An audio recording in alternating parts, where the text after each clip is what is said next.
I think we definitely need big sweeping campaigns, and not the sort of campaigns that just are about letting off steam either, the sort of campaigns that can let, and trust workers and let them go a distance too, not try and put a lid on things.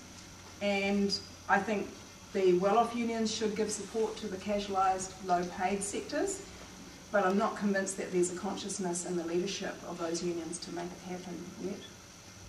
I think Unite has shown that you can make a breakthrough, but it's a hell of a task, and it takes a lot of dedication. And part of the reason why Unite has worked to the extent that it has is that it doesn't see itself just as a union; it sees itself as a movement. And most of the people that work for Unite are political activists, so they aren't careerists or looking for a job in Parliament or an easy life, and they've got that political consciousness. We've got to do things like find out lower fees, doing things like guerrilla-style strikes that are shorter and hurt less, and adapting all the time as much as possible. And at the moment, the law actually allows you to do a bit of that.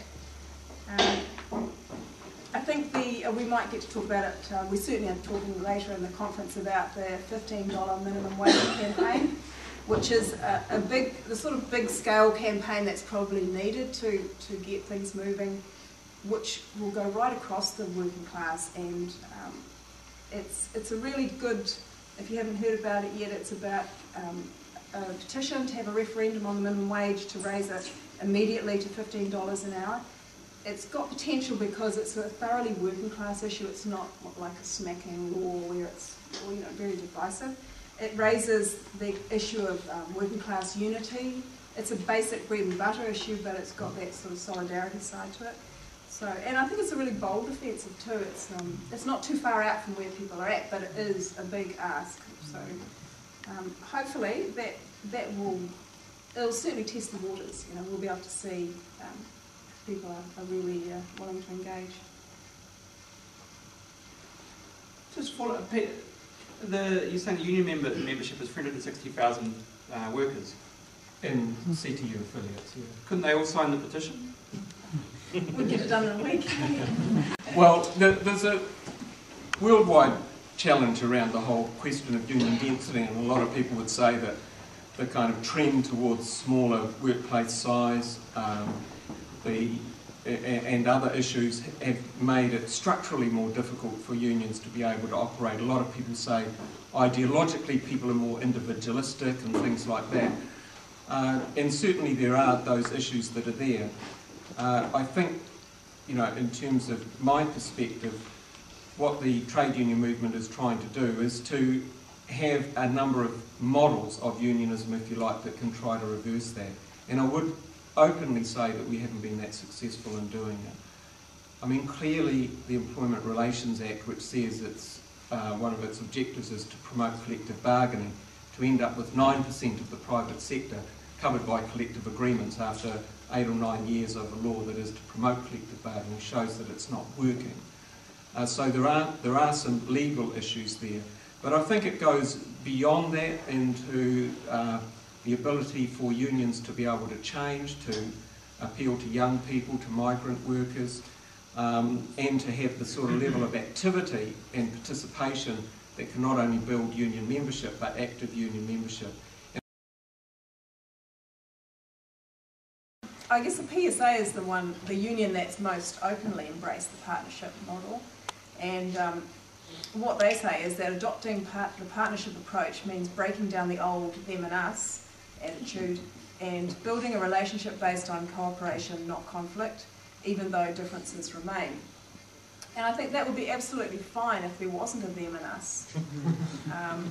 But seeing as we do live under capitalism, there are class differences. And even within the public sector, which obviously the PSA mainly represents, and even though it's not a profit-driven sector, it still is funded out of surplus value, which is produced in the private sector. And class antagonisms are still present in the public sector. So we'll see that more now, I guess, with the cuts to public services and public service jobs.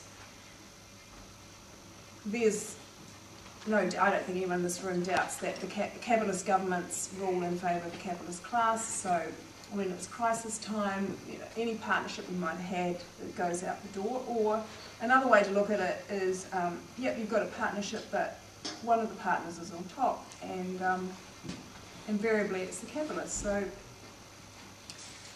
I see National has said they don't want they're not interested in the partnership model anyway with the PSA. So I think even in the private sector, partnership is even more disastrous. And there's lots of examples where workers have been conned into that sort of line of, oh, well, let's weather the storm together. And I heard second hand, so I don't know how accurate it is, but of a big hotel in Auckland where Unite's not involved, but line managers there were asked to take pay cuts of something like 5 or 10% in order to save jobs. And we're all in this together, and they took the pay cuts, but the jobs are still going. So, and there's lots and lots of examples where that's happened previously. But I like to sort of compare that to, say, a situation like Argentina, where they've done factory occupations, and that's on the increase. They've gone, in quite the opposite direction, and you've even got that in Ireland and Britain with that car parts plant Vistion, where I think the occupation's still going on in Ireland. Is it just finished? And I presume it's just finished in England in that case, then, is it? Yeah. But they maintained that since the 31st of March. And in every case like that, the workers have come away with more than they were offered in the first place. And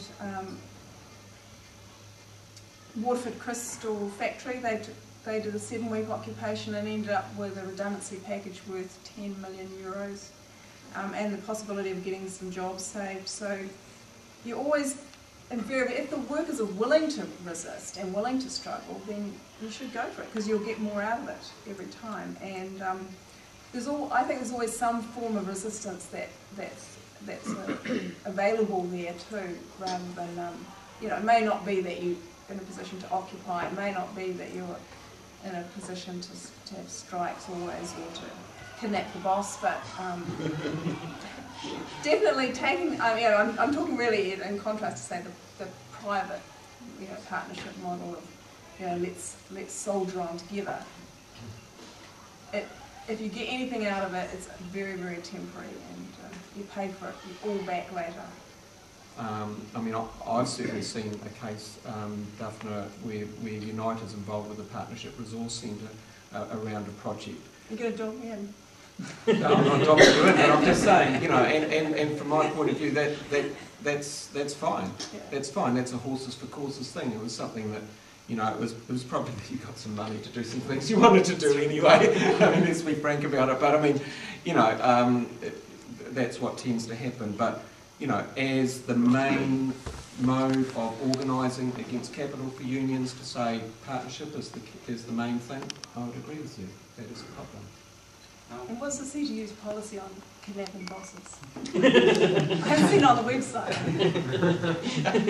We'll work on that one.